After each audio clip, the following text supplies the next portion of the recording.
Angel Elga mengapresiasi pihak berwajib yang telah memanggil terduga KM terkait kasus Angel Token beberapa waktu lalu di Polres Metro Jakarta Selatan. Meski baru satu yang dipanggil pihak penyidik terkait laporannya, Angel mengaku sedikitnya lega lantaran token ini telah merugikan banyak orang termasuk dirinya sendiri. Polisian juga cepat tangkapnya ya, saya bersyukur gitu, bersyukur artinya ya semoga cepat lah gitu menemukan titik terangnya seperti apa gitu kan. Saya nggak bisa bocorin BAP nanti, nggak enak soalnya. Enggak, pertanyaannya ada berapa? Ada sekitar 28-an. Sekarang saya tinggal ikuti proses hukum yang berlaku. Saya terima kasih juga untuk Polres Jakarta Selatan sudah memberikan saya hak jawab. Sisanya saya no komen dulu. Terima kasih semuanya. Terhadap si Kevin terkait dengan keterlibatan dia menawarkan Angel sebagai brand ambassador, ya masih sampai seputaran itu aja. Kita karena sudah dipanggil ya, namanya Kevin ya, kita buka aja namanya Kevin, sudah dipanggil hari ini di tingkat penyelidikan di Polres Jakarta Selatan sebagai saksi terlapor. Pihak Kevin tidak mengakui ada Mbak Angel sebagai brand ambassador, tentunya kita menolak itu. Karena dalam kontrak jelas-jelas disebutkan bahwasanya Mbak Angel adalah sebagai brand ambassador. Di Angel Token ini sudah paham gitu bahwa saya memang tidak terlibat karena pada saat saya menunjukkan bukti kontrak saya itu sudah jelas bahwa saya brand ambassador.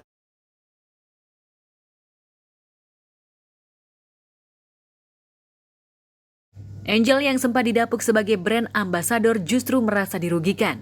Dari mulai material dan juga imaterial. Apalagi saat awal tercium adanya gelagat dugaan penipuan dalam token ini, Angel sempat dituding ikut terlibat dan menikmati hasil uang investasi tersebut. Kalau saya sih nggak perlu komentar mereka ya, karena saya yang perlu adalah pada saat mereka tadi sudah di BAP, nanti kan penyidik dari kepolisian yang akan mempelajari semuanya gitu kan, apalagi kan di sini dari kemarin kita lihat dari kuasa hukum saya ada unsurnya gitu ya, jadi saya nggak perlu komentar dia gitu lah, nggak perlu dengan dia mau ngomong apa gitu, kalaupun dia ngomong bilang saya ada kerjasama atau saya mengikuti terlibat dalam proses mereka bikin Angel Token ini gitu ya kan sah-sah aja, tapi kalau berbicara itu kan semuanya harus by bukti ya.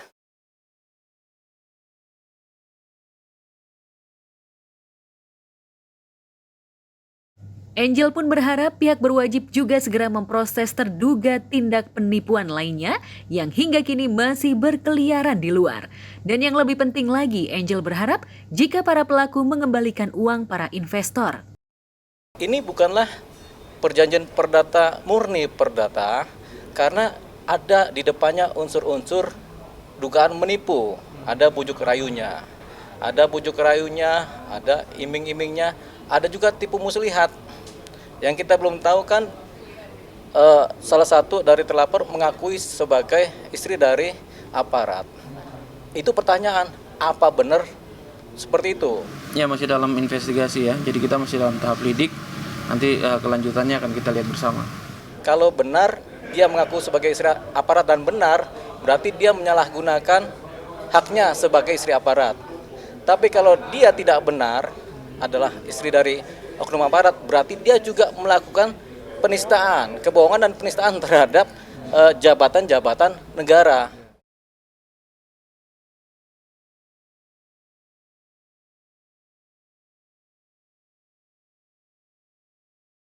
Meski beberapa barang bukti telah diterima, pihak penyidik masih terus melakukan investigasi terhadap penipuan token ini. Selain itu, beberapa saksi juga bakal dimintai keterangan. Pun dengan Angel sebagai terlapor juga bakal dimintai keterangannya.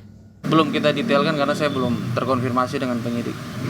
Sementara hari ini masih si KM. Mungkin dalam minggu ini atau awal minggu depan nanti kita lanjutkan kepada saksi-saksi yang lain. Kalau kemudian di dalam hasil penyelidikan ternyata terlapor juga bermain di wilayah perizinan, tidak ada izin, kemudian tidak mematuhi perundang-undangan, dalam hal ini undang-undang bursa komoditi. Nah, di situ ada pasal-pasal pidana khusus, tindak pidana khusus namanya. Ya karena harusnya memang harus cepat ya, karena kan dari pihak kami ini semua sudah selesai, sudah memberikan alat bukti, semuanya kontrak dan segala macam gitu ya, dan juga ada chat juga dan ada bukti transfer gitu ya. Nah saksi-saksi dari pihak kita juga semuanya sudah diperiksa gitu. Jadi nggak ada alasan juga untuk menunggu-nunggu lagi gitu. Memang tahap itu harus dijalankan gitu.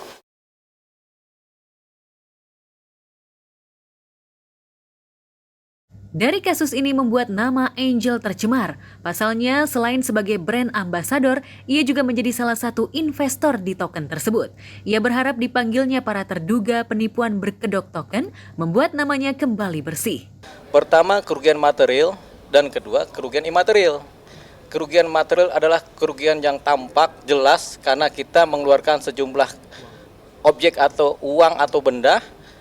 Yang kedua, kerugian imaterial yang bisa dinilai sebagai suatu potensi nilai objek atau benda. Baik berupa nilai, bisa dikonversi menjadi mata uang atau menjadi suatu keadaan yang menguntungkan. Nah, kerugian Mbak Angel di material adalah senilai ketika Mbak Angel menyerahkan uang 100 juta. 100 juta katanya buat membuka account.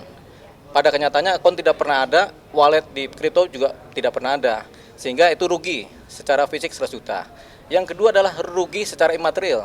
Rugi secara imaterial ini baik berupa waktu, tenaga, pikiran, kemudian kemaslahatan ikut, serta di dalam suatu proses yang melibatkan masyarakat. Itu adalah kerugian imaterial.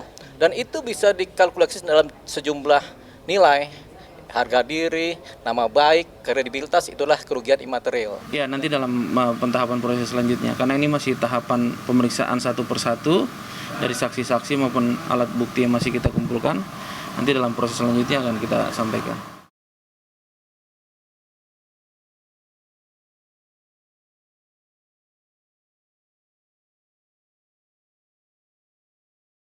Sidang kasus perceraian pasangan Ronald Surapraja dengan Seruni Purnamasari telah memasuki babak baru.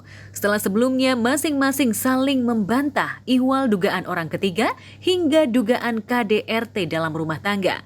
Kemarin pada sidang lanjutan dengan agenda penentuan terhadap objek yang akan diperiksa oleh majelis hakim langsung ke lokasi, para pihak berusaha menunjukkan beberapa objek yang menjadi harta gonogini selama pernikahan keduanya.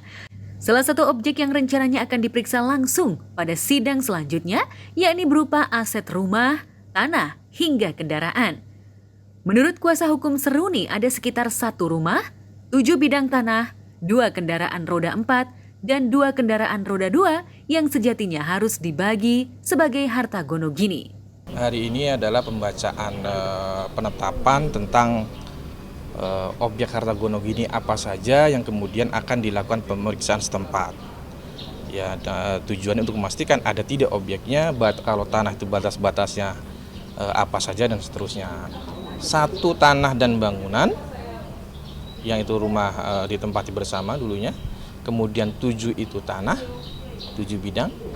Kemudian 2 sepeda motor dan 2 mobil. Pembacaan penetapan untuk putusan sela mengenai nanti pemeriksaan setempat karena ada gugat balik rekonvensi dari tergugat, maka akan diperiksa objek-objek yang menjadi gugatan dari tergugat dalam rekonvensi.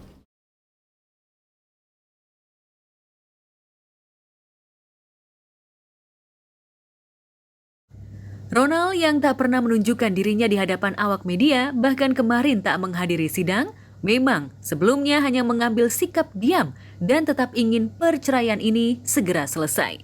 Apalagi ia kini tengah fokus untuk lebih dekat dengan keluarganya. Menurut kuasa hukumnya, Ronald mengaku tak mudah mengambil keputusan cerai setelah hampir 15 tahun menjalin bahtera bersama Seruni hingga sudah dikaruniai 2 orang buah hati. Hak asuh anak diajukan gugatan, meminta agar ibunya ditetapkan sebagai pemegang hak asuh anak. Gonogini nafkah juga, nafkah anak dan nafkah pasca perceraian, nafkah iddah dan mut'ah itu.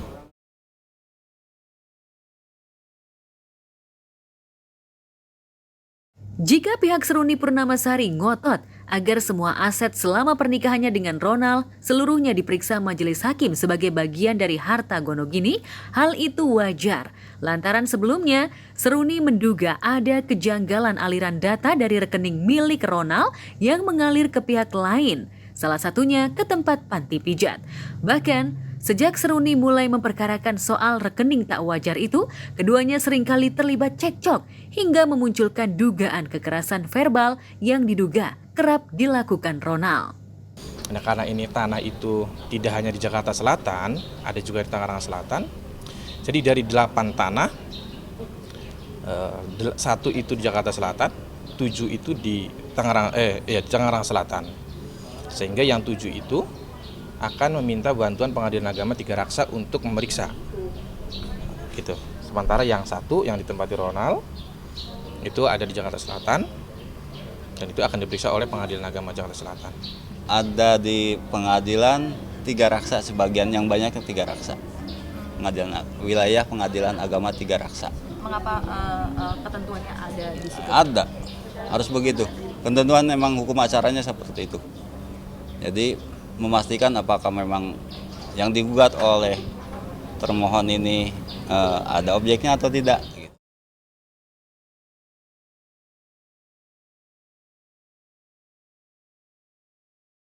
Ronald sendiri mengaku jika hubungannya dengan perempuan yang dinikahinya tahun 2008 silam itu hambar. Kehambaran terasa tatkala Seruni dinilai Ronald sudah tak lagi peduli, bahkan diduga tak menghormati orang tuanya. Karena itu Ronald akhirnya mengambil keputusan cerai. Tapi jikapun keputusan segera diketuk palu majelis hakim, Ronald tetap berharap agar tetap bisa bersama-sama mengasuh buah hatinya. Lantas, bagaimana soal nafkah dan harta Gonogini yang pada agenda sidang mendatang akan langsung diperiksa majelis hakim? Akankah Ronald terbuka pada semua aset yang dimilikinya? Atau hanya akan menunjukkan sebagian saja? Akhir selanjutnya tanggal 8 itu pemeriksaan setempat. Jadi kita sidang di lokasi. Objek tanah lah. Sebidang tanah berarti ya Pak? Beberapa bidang tanah. Selain semuanya ya kendaraan lah. Ada beberapa unit kendaraan. Selanjutnya akan sidang di tempat. Akan sidang di tempat di objek-objek tanah dan sebagainya.